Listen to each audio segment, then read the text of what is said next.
Hi guys, it's Christine and this is our family budget. So today, ipapakita ko sa inyo yung aking haul.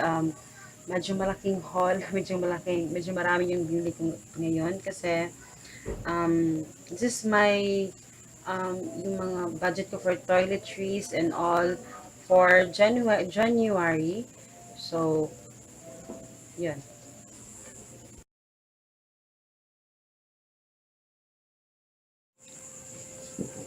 So, gusto kong magsimula tayo dito sa mga kape. And bumili ako ng Milo and also as usual Bear Brand. So imimix ko yan and ito naghahanap kasi ako ng pinakamurang kape. So eto, nakita ko tong Barako. Actually may kape pa kami doon. Eto 4 pesos ata yung nito kasi 40 yata yung niya, 42, 43 yung price nito. So 10 pieces yung 40 plus. So dalawang so bali 20 pieces yung binili ko nitong Barako. So ayan, so feeling ko kasi mahilig kami sa mga strong na coffee. So kasi Barako, so syempre baka talaga siya strong, 'di ba? So 'yun. So tsaka bumili ako ng vermicelli. This is 22 pesos. So, tanghon. And ito sa UFC spaghetti sauce. Kasi nga, diba, marami akong extra na noodles dun sa Pasko. Kaya, nilagay ko siya sa freezer. Tapos, lulutuin ko to. Tsaka ko siya iyan sa spaghetti. So, yun. And, eto, bumili ako ng bread. So, kinain na namin yung half kanina. So, yan. This is a 28 pesos each. So, eto rin.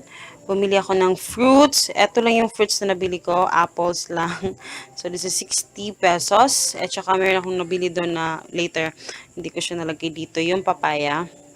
So, yan lang yung fruits na nabili ko. Kasi, dumating yung nanay ko nung dito siya nag-Christmas sa Cagayan. And so, marami siyang dalang saging. So, marami kaming saging ngayon. Mayaman kami sa saging. So, yan. So, eto naman, eto lahat yung snacks ni Hagrid. Eggnog, 2 eggnogs, 4 pieces of honey stars, of course, and dalawang breadsticks, and dalawang cocoa crunch na all-in-one. So, yan lang naman. Para lang meron siyang, makain-kain na medyo konti. Kasi, marami pa akong, yung pancakes and cupcakes, muffins dun sa freezer namin. So, I'm good for, next 2 weeks at least. And eto, brown sugar and half kilo brown sugar and also all-purpose flour. So, yung feeling guys na parang hindi ako nag-aalala sa snacks kasi basta meron lang akong flour at saka sugar, marami na akong magagawa. So, ayan. So, mas maganda talaga yung may stock lang ako dyan. And dito, bumili ako ng black pepper powder. So, hindi ako nakabili nung yung whole talaga. Gustong gusto ko yun sa adobo. And also ito, Happy Together pack na only 89 pesos. Happy Together. So, ito yung binili ko. Kasi yung sa medyo mahal. Yung sa Colgate yata yon 100 plus. So, ito 89 lang. So, alam nyo na. So, eto rin, bumili ako ng Premium Speed Baba. Dinry ko to kasi sobrang bango daw nito. Pero actually, meron pa akong sabon doon na powder. Bumili lang ako kasi schedule na bibili na ako ng mga toiletries, ganon. So, eto, only 89 pesos ata ito. 89 pesos or 90, parang ganon. So, yan. 1 kilo ito ha. Mura talaga yung speed. Tapos ito, Pride the bar. Tsaka bumili din ako ng Purity cotton buds. Ayan. And ito, Bioderm. Alam nyo, gustong gusto ko yung Palmolive. Kasi medyo mild lang siya. Mild lang yung amoy niya. Pero gusto ko siyang itry, Bioderm. Kasi parang parang siyang safeguard. Tsaka family size siya. So, ayan. Dalawa. This is 38 pesos. Oh, 30 pesos each. Yes, and ito, para sa asawa ko, kay Papa Joe Pill. Kay Papa Joe. Ito, isang Colgate Plax, Freshman Splash, and Colgate Plax Ice. Dalawang mouthwash. So, dinadala niya ito sa trabaho niya. And bumili ako ng Palmolive Naturals. Ayan, yung pink. Actually, gusto ko rin to kasi mabango. And ito, Zonrox, 30 pesos. And bumili din ako ng, yung last na binili ko na diaper is yung Pants Up. Kaso, mabilis siyang maubos kasi siguro sobrang mura ng EQ na Pants Up. Yung 10 piraso is only 89 pesos ata yon. So, yun, madali siyang naubos. So, ito lang yung nabili ko plus 2 free pads na EQXL. So, ayan. 24 pieces ito. This is 219 pesos. And also, Charmy, ready para sa, kung may buwan ng dalaw, yan, at least, meron ako naka-ready. So, ayan. And also, ito, meron akong dalawang binili na Marca Leon 2 packs. It is 65, 25 cents. Ang itong isa, 59 and 55 cents. So, ayan. And also, ito din, UFC, tamis anghang banana ketchup kasi yun nga, 'di ba? We're addict of ketchup. Parang ang sarap lagyan ng ketchup lahat. And ito rin, Silver Swan na hot sauce.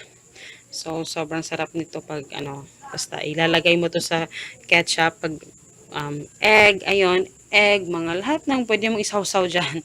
Masarap yung medyo spicy.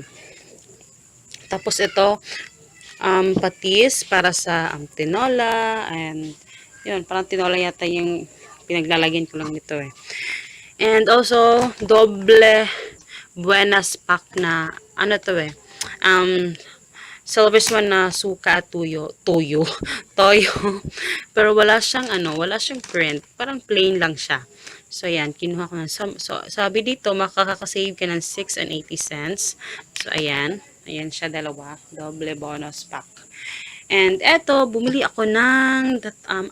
Ito, 6 na Summit na maliliit na,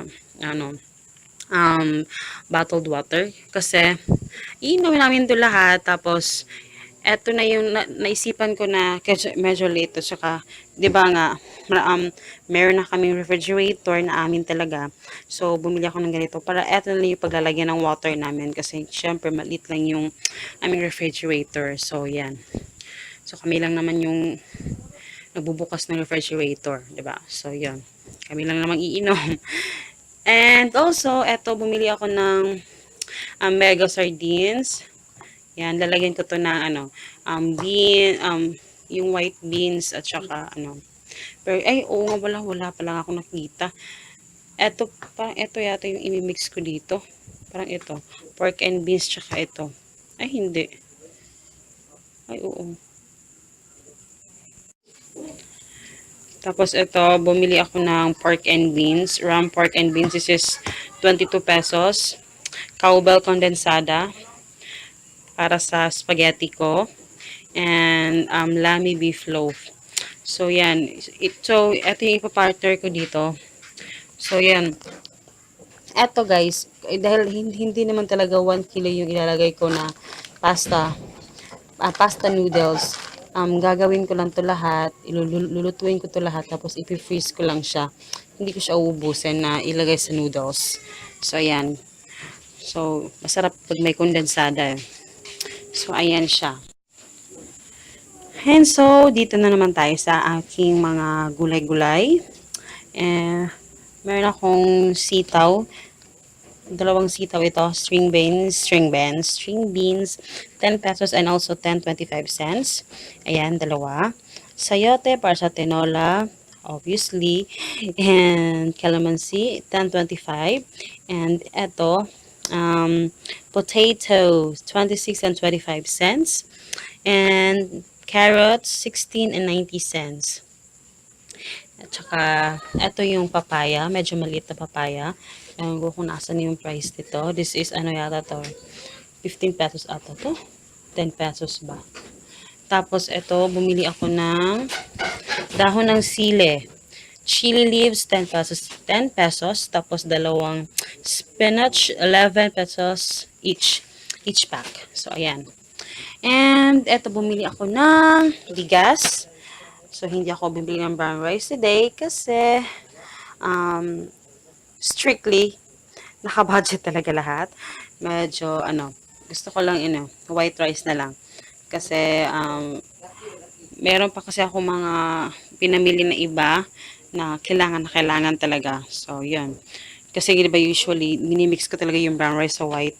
But for now, white rice all. Yan. So, this is, 10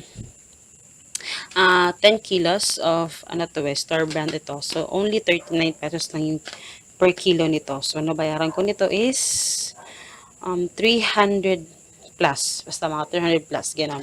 So, kayo na yung magkwenta.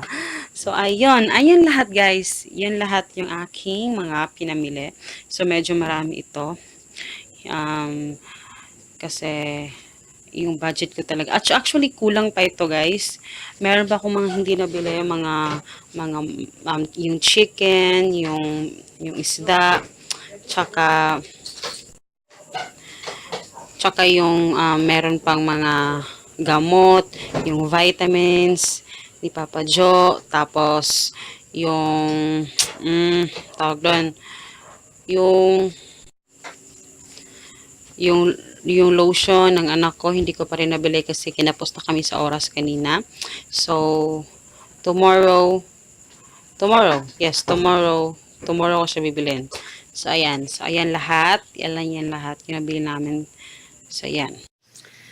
So, now, after naming mag-grocery noong last 26, December 26, ipapakita ko sa inyo yung laman ng ref namin after ko mag-grocery. Actually, nakuna na to. Meron ng ibang nakuha dito. So, yeah. So, dahil after namin mag-grocery, dahil, syempre, maliit lang yung bahay namin. Yan, ipinatong ko lang dito yung toys niya. Yung iba. Pero yung mga ibang groceries, yan, nakalagay yan dyan sa ibabaw kasi wala kaming cabinet, guys. Yun. Yung mga bioderm, mga sabon, yun, mga diapers, yan, lahat. Dyan lang ko na lang inilagay. So, yan. So, dito tayo sa refrigerator. So, yung aming tubig. Dito yung nilalagay ko yung mga bottled water namin. So, ayan, isa lang yung natira. And, eto, dito ko nilagay yung aking, yung sa anak ko, yung jelly Ace, tapos yung eggnog. So, eto na yung natira, guys. Tsaka yung eto. Dito yung nilagay ko sa baba yung iba. Kasi, actually, puno yan yung last. Alam nyo na, ilang days lang, ubos na, pati yan, oh. Ubos lahat. So, yan lahat. So, nakikita nyo guys, sobrang liit lang talaga ng aming refrigerator. Syempre, maliit lang naman yung family namin. So, ito yung binili ko na, meron akong dito, yung peanut butter, yung cheese, yung extra namin sa Pasko. Tsaka ito yung Chucky niya. So, yung mga, nakikita niyo yung mga ketchup sachet, yung mga free, or minsan yun sa Jollibee, talagang dinadala ko sa bahay. So, yan, dito ko yan nilalagay. So, ito yung mga gamot ganyan. So, dito naman sa baba, ito yung mga ketchup. Yan. So, yung isa hindi pa namin na-open. Yung aming pancake syrup. Yung aming hot sauce. So, ayan. So, ano yan guys? Pasensya na sa my refrigerator. I'm not concerned about ano yung itsura niya ngayon. Ang gusto ko lang is na makakasave ako. Yan, sa mga ano niya yan.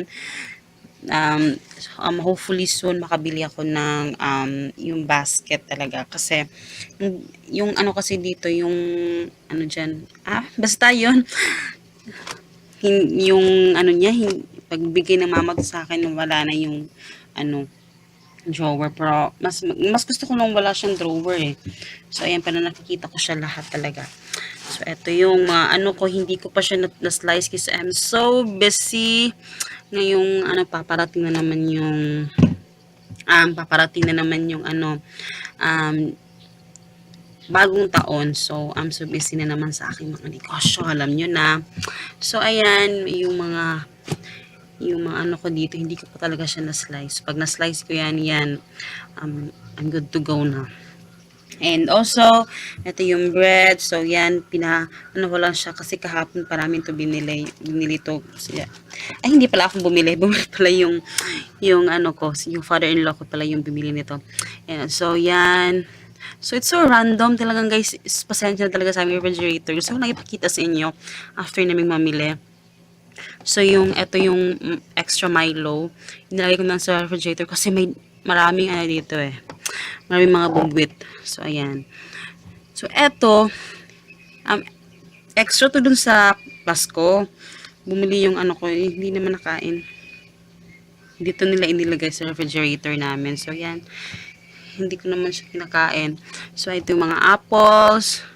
So, eto, meron dito yung aking extra na, so may tubig pa siya kasi yung nag-defrost ako nung last. So, eto yung mga, ko. So, may pansit, yung extra na spaghetti. So, hindi siya talaga nasisira kasi dito, talagang napi-freeze siya. Malamig pa rin siya kahit nandito siya sa ilalim lang. And so, nahihiya akong ipakita sa inyo yung aking freezer kasi sobra random na ito. So, ganyan siya. Hashtag real life talaga, guys. Yung fish na binili namin kahapon. Eto pa siya. Hindi ko pa siya napak. Kasi, inuna ko kagabi yung chicken. Kasi, nakauwi kami kagabi. Anong oras na? Kasi, umalis kami.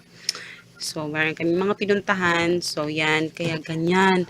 Pinasok ko lang lahat. But, that's fine. That's real life, diba? So, ito yung pancake ko. So, that's, ito yung mga, ko, yan. So, siguro, mamaya, i-arrange ko talaga lahat kasi ipapak ko pa to eh. So, ito yung aking pasta, guys. Sa cellophane ko na lang siya inilagay. Ay, ang dilim pala. Ano ba yan? Sorry, guys, hindi nyo makita. So, ayan. Ito yung pasta. Medyo marami-rami naman siya. And, yun. Ito yung mga bread. Alam mo, yung asawa ko kasi pag kumukuha yan eh. Inaano lang, binabalibag lang dyan. So, ayan, guys. So, yan yung laman ng aming freezer. So, pasensya na. So, eto lahat din, guys. Yan. So, yung egg, wala pa kaming egg kasi later bibili ako ng egg. So, ayun. Yan lahat yung laman.